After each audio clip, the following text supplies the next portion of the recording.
Okay, I'm going to do my shout out video a little bit differently because as I'm sure many are aware, I did a poll recently for whether or not my viewers prefer daily video uploads or whether they prefer, you know, 5-match combined leagues.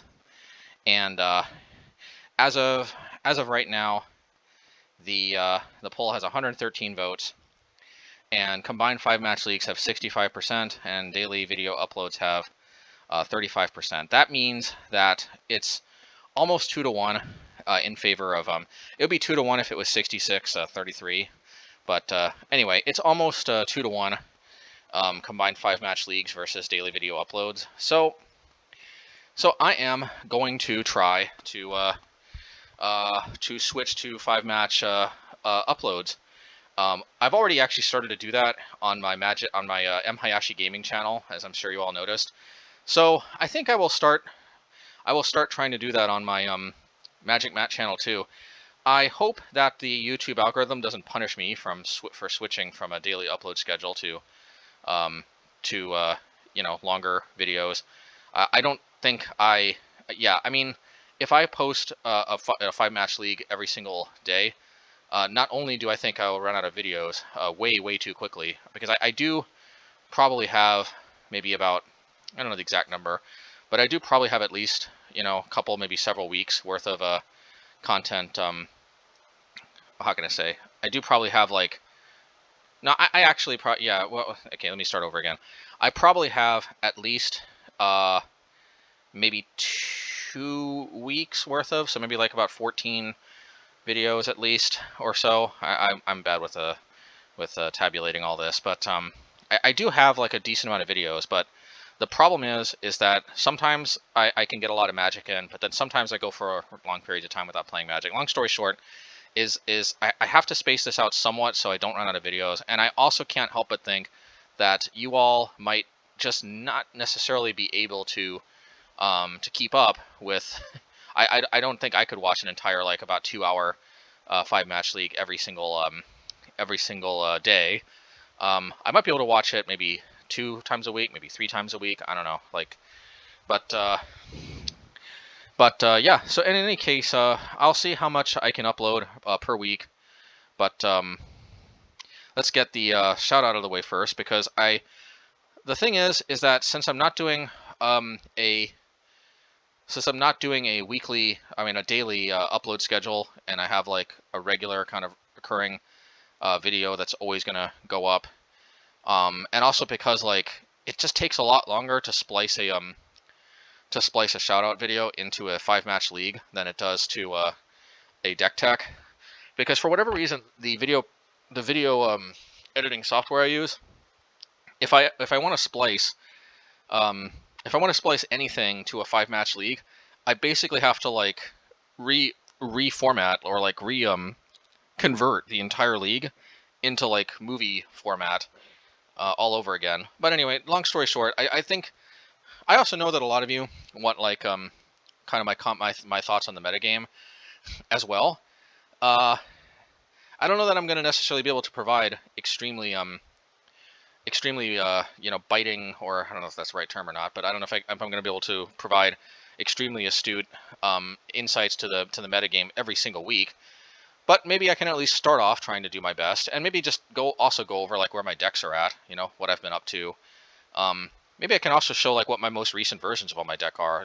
I hope that doesn't take away any of the interest in the previous leagues, because it's going to take some time to catch up. If you do want to see my most recent leagues, though, once again, I have a Patreon. I'm MHayashi over on Patreon, and I'm trying to upload. Actually, I think I'm basically caught up with my most recent videos. I do have a batch of Red Deck Wins videos though that I already have uploaded to YouTube unlisted, and I'm gonna be titling them and all of that, and probably feeding them over to my Patreon, for the exclusive link soon.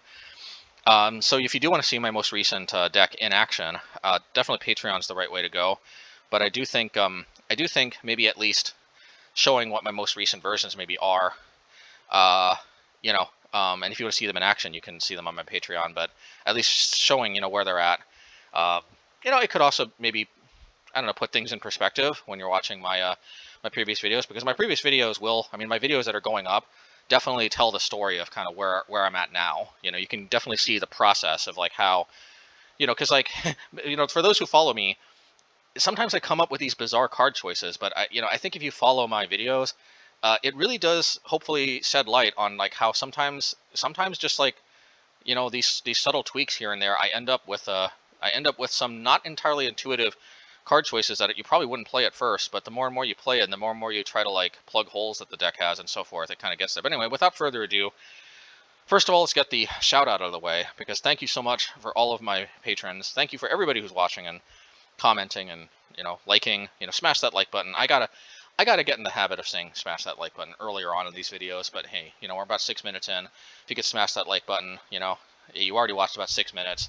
Definitely appreciate it if you could take the time to do that. I really appreciate it. Hey, I'm almost at 1,200 subscribers. We're not growing super fast, but I cannot complain. We definitely, Magic channels, I think it's fairly unlikely that I'll explode at like 10,000 subscribers or anything within the next year or whatever. But like, I see like, for example, a lot of other YouTubers, doing lots of like mostly gameplay vids seem to be getting like 3, 4, maybe 5,000 subscribers depending on the channel. So like, seems like a reasonable goal for me to hit next, and definitely smashing that like button helps. And to all my supporters on Patreon, definitely making more of this content and trying to have some user feedback. Definitely appreciate it.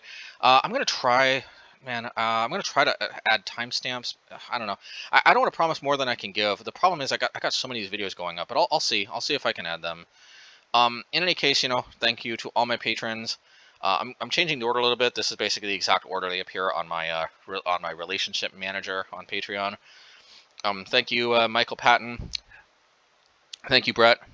Jeremy Elder, Alexis, Pavilis Tomasuskas, if I pronounced that correctly, Frederick LeMay, Tyler Smith, Jonas Sandiger, Alexi Sher-Bakow, if I'm pronouncing that correctly, Brendan Hopgood, Trent Crofts, Jeff Clark, Adam Boyd, Gabriel W., Rodrigo Tomazi, Andrew Watts, and Yuha La Denosia.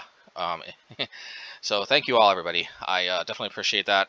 And yeah, let's get to it. So, okay, so most of what I have been up to, including like maybe within a few hours or so of making this video, is I've been playing Red Deck Wins, and this is basically what I'm at right now.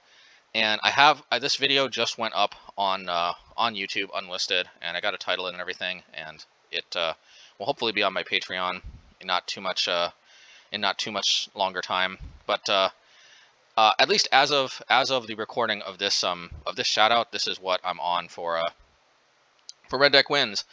Yeah, I've got Chalice of the Void. Because like one of the only problems we have is some of those Cascade decks. Like Rhinos can sometimes be a problem if they just really flood the board way too hard with the Rhinos. Having a card that literally causes 0 mana and stops that from happening is pretty good. Living End, we have like, with our main deck Relic package that we got going on presently, it's not necessarily the worst matchup ever. In fact, it's actually pretty good, and Magus of the Moon can't be Force of Negation too, and I think the Solitude's more of a sideboard card, at least presently. So yeah, but every little bit extra helps. It prevents, even if it's a positive matchup, preventing you from getting juked more often definitely is EV still. And but one of the main reasons is like there's like glimpse decks, for example, that just it's just tough because Blood Moon and Pillage only take you so far, and those don't come online until turn 3, whereas Chalice can come down on turn 0 to stop that nonsense. But one of the main things I like about Chalice is, because I was actually thinking about playing Voidmere, and I completely get, I got nothing against people who want to play Voidmere, because I still got some Voidmere. I got 4 Voidmeres in my collection, and they're ready to rock. If Etron ever explodes everywhere, there's been some times where Etron's been everywhere, and we're finally ready to smash them with our Voidmeres if it comes to that. But at least for right now, it seems like Burn is having a little bit of a mini renaissance, and I just want a card that both hoses Cascade and actually helps out against Burn. And, I think Chalice really is that, because, think about it. We actually don't play too many 1-drops anymore. Against Burn, for example, we can basically take out, like, the Relic of Progenitus, and then basically we just got the Spell Bombs, the Lightning Bolts, and the Ragavans. And, I think a lot of times playing Chalice on 1 is still going to be worth it, because we're still cutting off more of their deck than we are of ours. But one of the main things I realized, actually, is that Chalice on 2 is pretty free.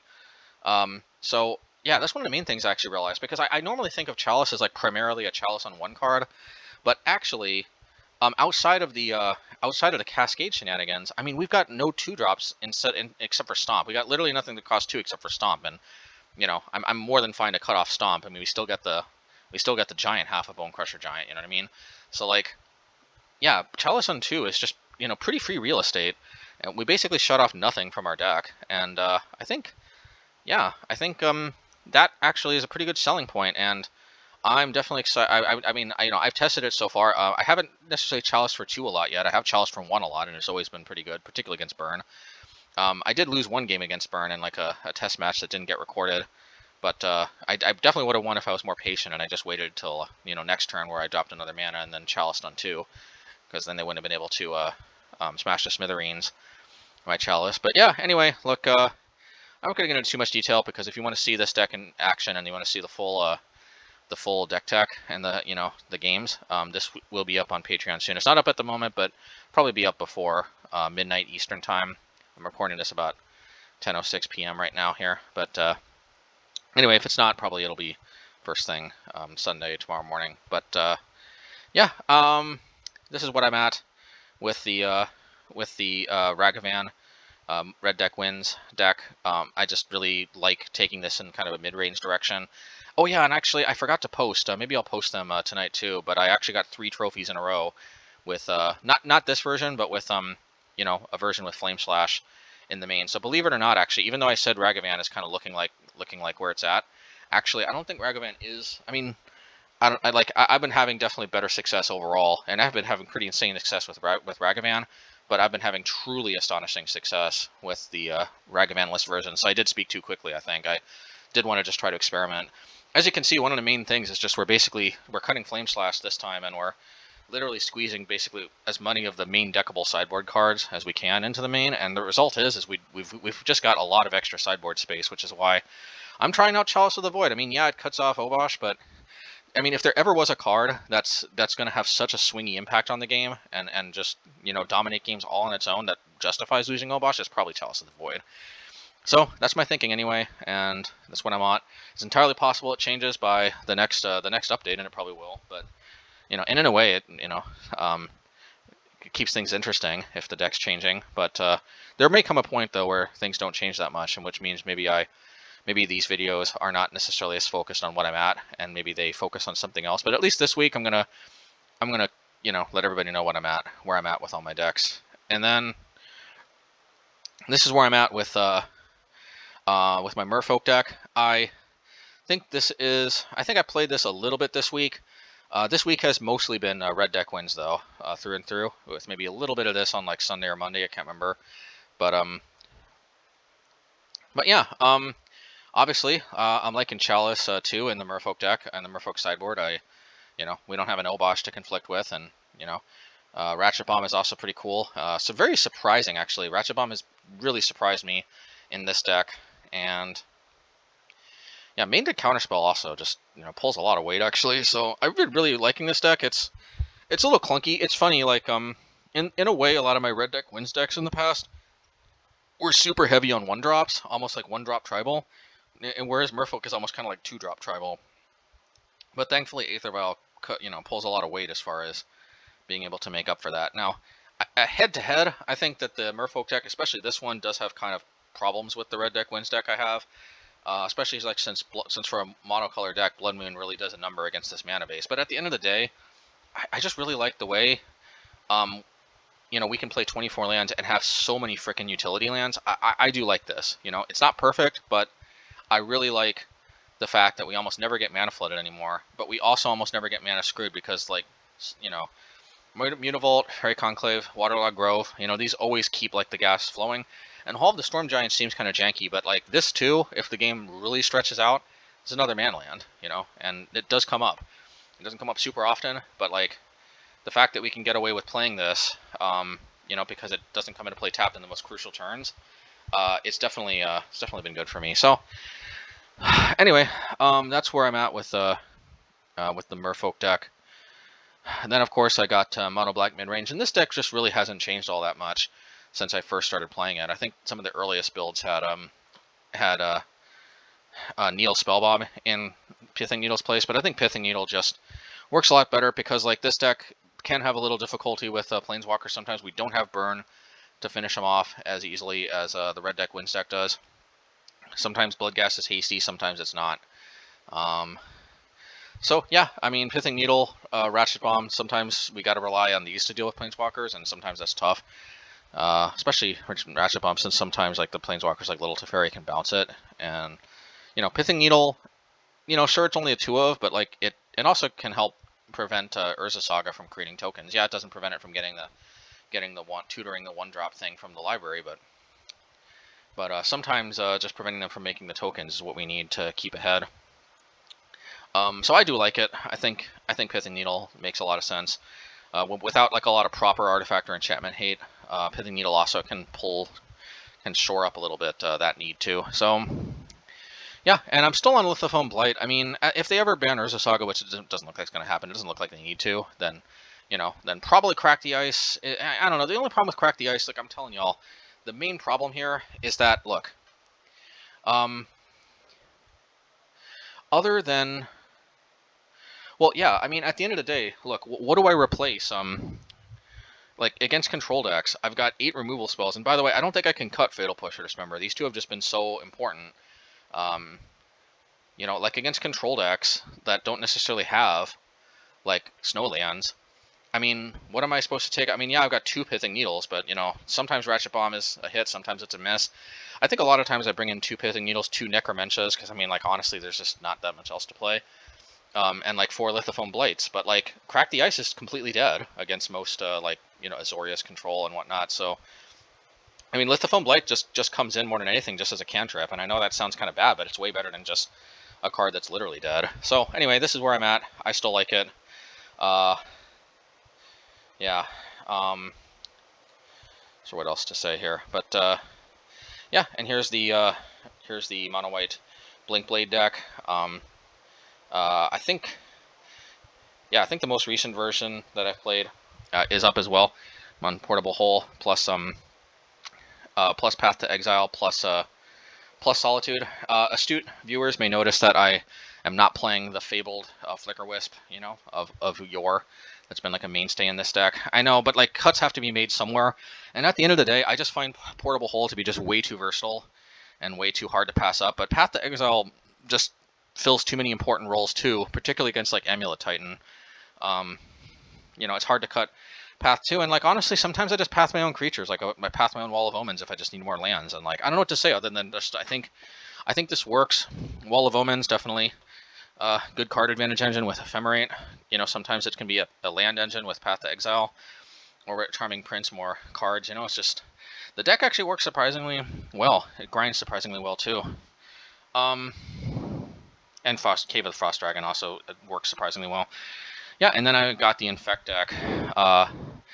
You know, this deck is definitely subject to change, but I've been trying Wild Shape, and I've really liked it. I haven't necessarily won a lot of games of Trample. I did win, like, maybe 1 or 2, but I just really like the way sometimes I get brickwalled with, like, Bitter Blossom tokens, and it's just not a pretty sight. Anyway, I do like the way... I think this actually compares favorably to Vines of Astrid, believe it or not, in many ways. The Trample can be great. It's like also kind of a +2/+2. The Hexproof is obviously great. And the unfortunate side effect, though, is I can't play Scale Up, because Scale Up and Wild Shape just don't work well together because they end up kind of trying to override each other's base effects. But, you know, but Groundswell and Metal Corrosive, like I can play both of these heavy hitters, and yet, yeah, I can't win on turn 2 with Glistener Elf, with Groundswell or Might and Scale Up. But, you know, most of the time this deck is a turn 3 kill anyway, so, and, you know, maybe just doing that more consistently, plus I can stack these and then maybe get a Mega Trample over. Anyway, I've been liking it. I think this is where I'm at. I think I'm basically gonna leave it here, and I probably switch up like exactly what my general kind of topics that aren't gameplay related are gonna tag along with the weekly shout outs. But that's how I think I'm gonna manage it this time, because I may not necessarily have a consistent number of uploads each week. Uh, but I do want to have a shout out, I think, each week for the patrons. And while I'm at it, yeah, I think having some general topic in here, let me all know what you all think. But yeah, this is kind of going to be my time slot where I add some general topic. Yeah, hoping all of you like what's coming up. Hope all of you like my videos. And by the way, if you want to see my red, black, and my white, I mean, sorry, not my red, my green, my black, and my white decks, check out my MHayashi Gaming channel. I'm trying to keep the the non-Merfolk, non-red deck wins decks over there, because yeah, just for the longest time, my Magic Match channel only had Merfolk and red deck wins content. So I'm kind of keeping it that way, and I'm putting the rest of the stuff over on MHayashi Gaming. But if I permanently switch to like five match combined leagues, then it's entirely possible it may just make more sense to have everything on the Magic Match channel. Although again, I am a little bit worried about pumping out too much content. So anyway, let me all know what you think. Thanks everybody again. If you made it this far, definitely appreciate smashing that like button. And I hope you all like the 5-match league that I think I'm gonna have coming up probably first thing Sunday morning, and the and any others that I get to upload this week on the Magic Mat and the MHayashi Gaming channel. I hope you all enjoy, and yeah, let me know what you think. This is still a work in progress, but I am trying to make this something special. Thanks everybody, and hope you all enjoy. Take care.